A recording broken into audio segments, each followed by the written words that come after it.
falha que a gente dá um jeito de arrumar um professor. Arrumar um professor. Vamos lá, hebraico e aramaico, muito importante. Hein? Hebraico e aramaico. Aula número 9. Idioma, música e costumes. Aramaico e hebraico são dois idiomas diferentes. O hebraico é a língua dos hebreus. O aramaico é a língua dos arameus. O livro de Gênesis registra um homem chamado Sem, de onde vieram os semitas. Ele possuía 2 filhos, um chamado Eber e o outro filho chamado Aram. De Eber originam-se os hebreus e de Aram, os arameus. Olha que legal. Aprende aí. Entendeu? Então, os dois são 2 idiomas semitas. O povo hebreu é o povo de Israel. Já os arameus, os filhos de Aram, é o povo da região da Síria. O aramaico acabou tomando conta de toda a região do Oriente Médio, no mundo antigo.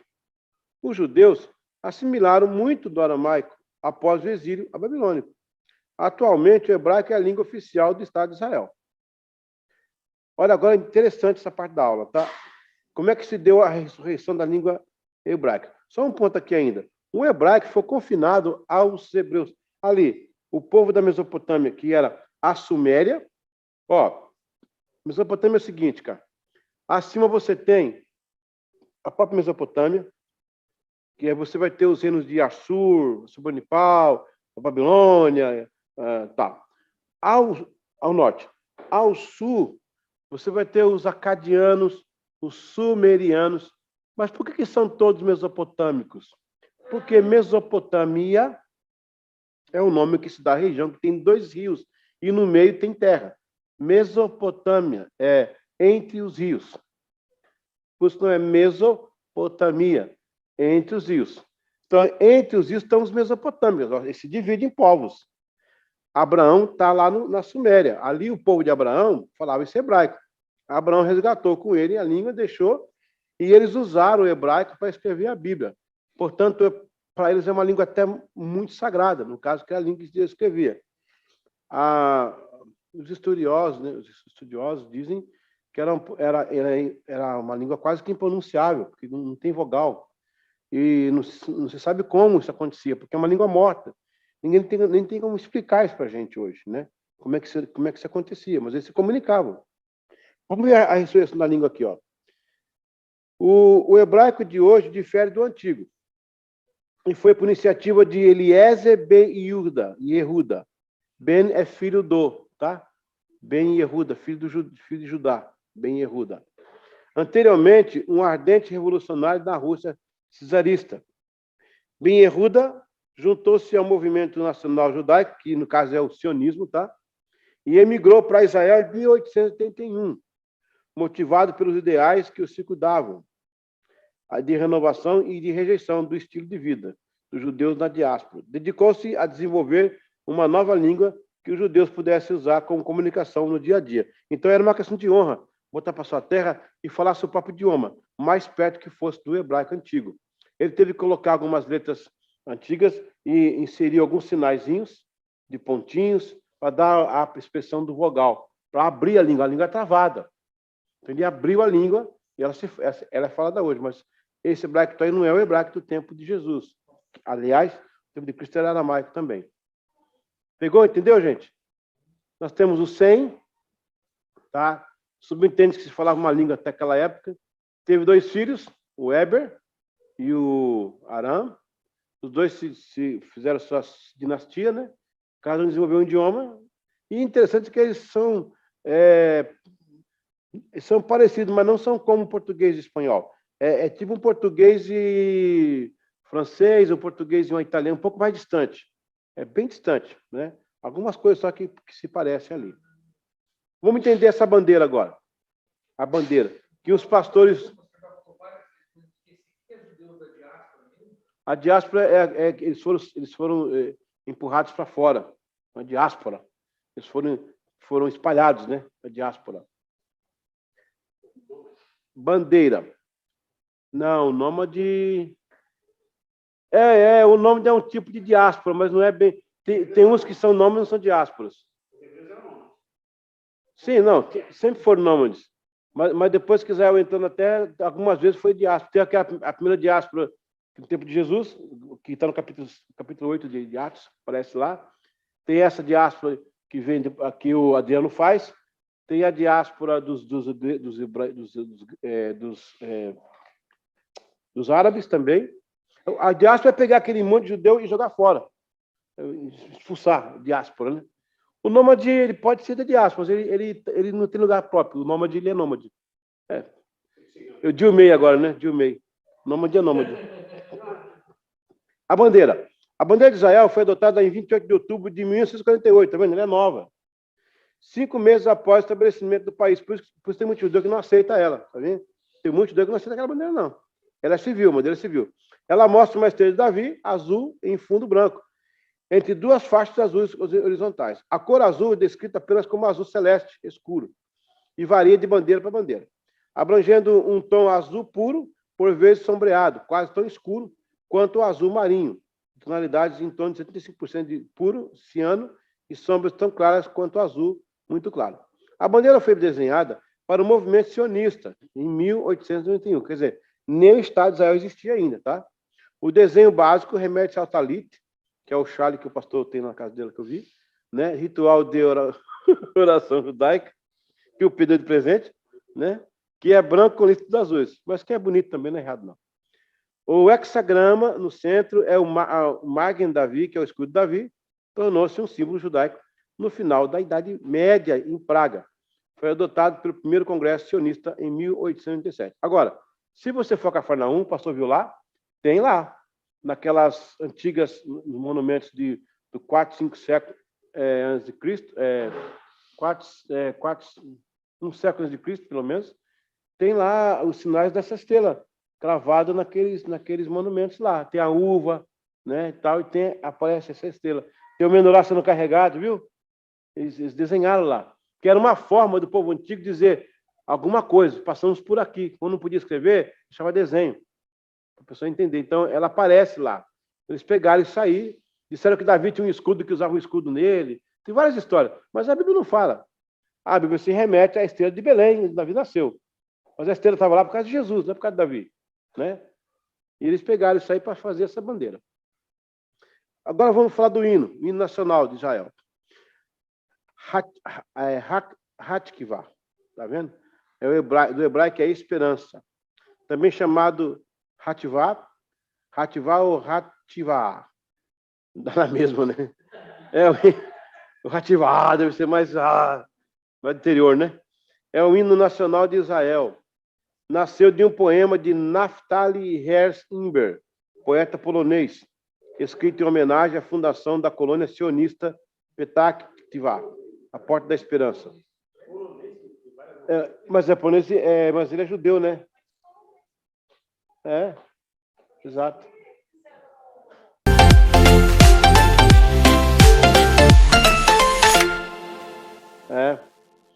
Lembra do Silvio Santos, aquela Porta da Esperança? Aí, ó, é disso aqui que sai, da Petah Tikvah. Intitulado Tikvatenu, Nossa Esperança, Tikvatenu ganhou melodia em 1882.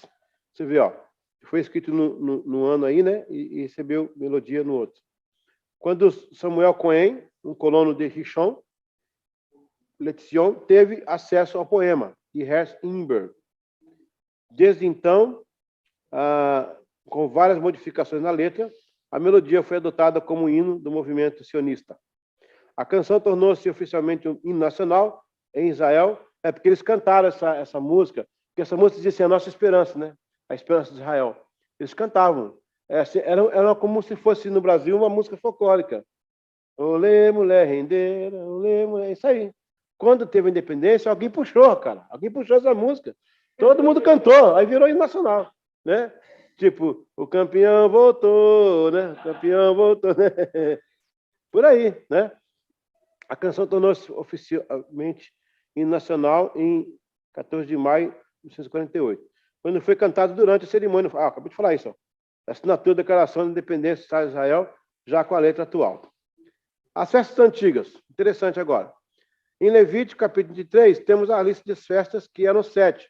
Festas solenes instituídas por Deus. E todas possuíam um significado e apontavam de forma direta ao plano de Deus para a humanidade. O povo que celebrava no Antigo Testamento, elas passavam a assumir o significado mais abrangente na história, tipicamente em alguns aspectos da obra salvífica de Jesus. As festas eram Páscoa, pães ázimos, primícias, Pentecostes, trombetas, expiação e tabernáculo. Bom, vai ter outras festas, como o Chanukah, né, o Bar Mitzvah, quando o menino vai ficar, né? Bom, são festas que foram posteriores às que Deus oficializou. São festas ligadas... Por isso, pastor Cido, que eu não quero aqui criticar, misericórdia, até porque está gravado, vai ficar na internet aí, né? Tem pastores que fazem as festas judaicas, a gente respeita, não quer ser contra, mas eles não entendem de história, eles são analfabetos. Então, para quem conhece a história, fica assim, gente, não tem sentido isso. E ligar isso... Obrigado, filho. E ligar isso espiritualmente também. A não ser que tenha judeu na igreja ali que, né? Quando eu vejo o pastor fazer o casamento, o estilo judaico, será que é judeu mesmo? Né? Eu vou fazer um bar mitzvah na igreja, voltar, né? Tudo aquilo. Então, o bar mitzvah, a questão da leitura do Torá, pela criança, a questão do rabinho, que negócio... Gente, tudo foi mecanismos de evocação cultural. Era preciso que houvesse esse tipo de situação para você chamar a cultura por vários momentos. Eu vou dar um exemplo aqui. A gente não usa ali na quinta-feira, temos aquela caixinha de oração e o quadrinho. Para quê? A gente está valorizando o quê? O compromisso da oração, a centralidade de um propósito. Vamos supor que Cristo volta aqui 50 anos, aqui estava outro povo aqui. E vou encontrar isso em algum lugar. Olha, há tantos anos atrás eles faziam isso aqui, era um quadro de oração. Isso aqui parece que é uma caixa. Aqui tem pedido. Então vamos trazer isso de volta? Vamos fazer um negócio mais diferenciado? Vamos colocar... Será que naquela época vai ser só digital? Vamos trazer de volta essa cultura. Esse é que é o ponto. E não está errado Israel fazer isso. Criar festa. Por exemplo, a Taraz, né? Escreverás na testa, santidade ao Senhor e tal. Hoje eles pegam como é que chama aquele negócio? Eles amarram aqui no braço e tem a caixinha e tal. O mezuzá não tinha como Israel fazer como é hoje, bonitinho, douradinho, para parafusar. Não era assim. Era um negócio bem, bem artesanal. Eles modificaram. O solidel, que é o kippá, não é de atributo judaico, é de outras nações. Mas eles usam para dizer, como se estivesse orando e tal. São resgates da cultura. O pessoal não entende isso, pastor, e volta de Israel cheio de coisa para a igreja que não é nem de Israel, quanto mais da igreja, não é? E aí põe a bandeira de Israel no púlpito. Eu acho assim, vai fazer uma semana de... Isso é coisa minha, pastor, né? Vai fazer uma semana de Israel, uma festa judaica, que é para o pessoal... Então vamos colocar a bandeira, vamos fazer... uma festividade.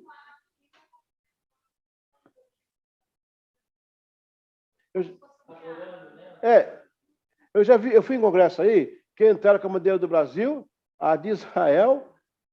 Eu falei, há algum judeu aqui nessa noite? Eu perguntei, existe um estadista judeu aqui? Porque não faz sentido, mas eles espiritualizam. Eu já vi pessoas tocar na bandeira de Israel e começar a pular, te dar unção. Olha assim, eu até posso julgar, né? Porque eu tenho conhecimento do que eu estou falando, né? O que tem a ver aquela bandeira?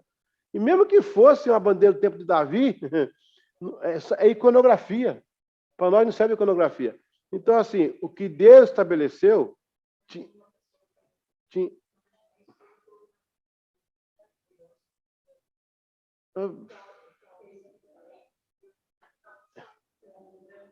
Pois é, sim. Até o talit significa oração. Mas o que Deus instituiu, nós temos a Páscoa,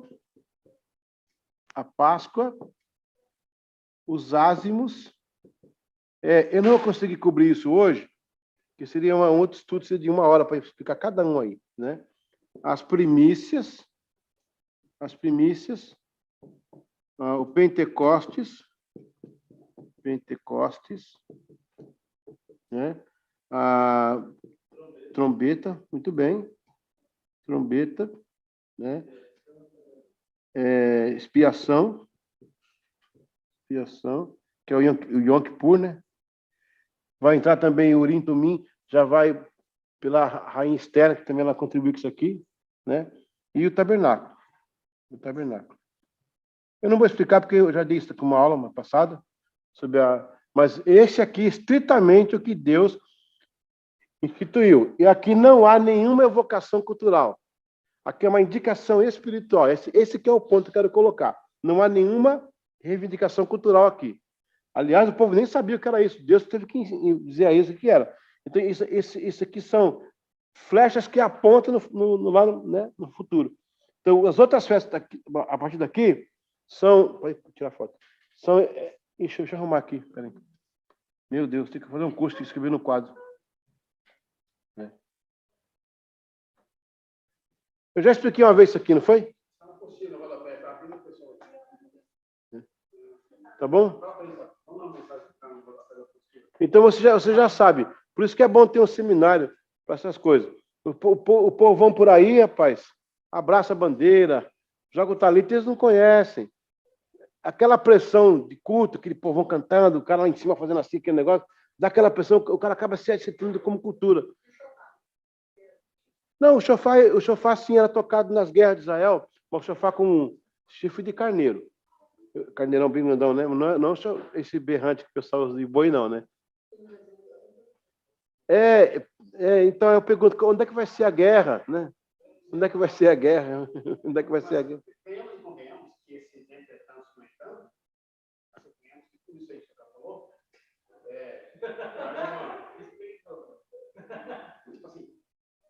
Simbolismo aí, ele acaba trazendo para você da caixinha. Daqui a alguns anos, essa caixinha que a gente usa hoje, usava isso aqui há uns 30 anos atrás. Caixinha. A gente usa até hoje. Aí, talvez, daqui a um tempo, esses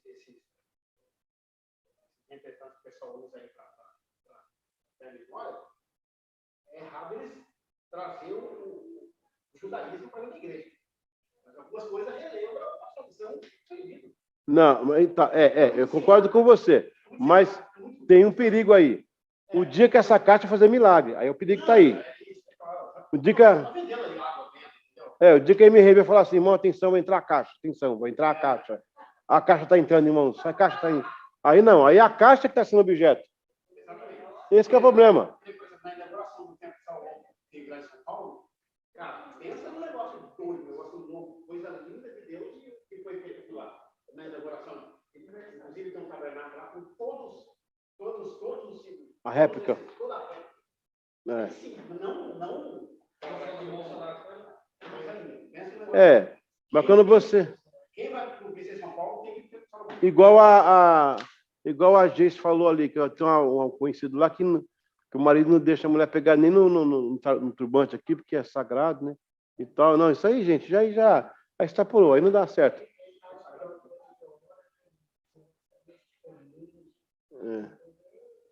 E a gente tem que ter muito cuidado com isso, por isso que a liderança da igreja tem que estar ativa. Vamos supor que um dia alguém fala assim, irmãos, essa é a caixa que eu... Já pode tirar a caixa, inventa outra coisa, tira a caixa, porque já vai começar.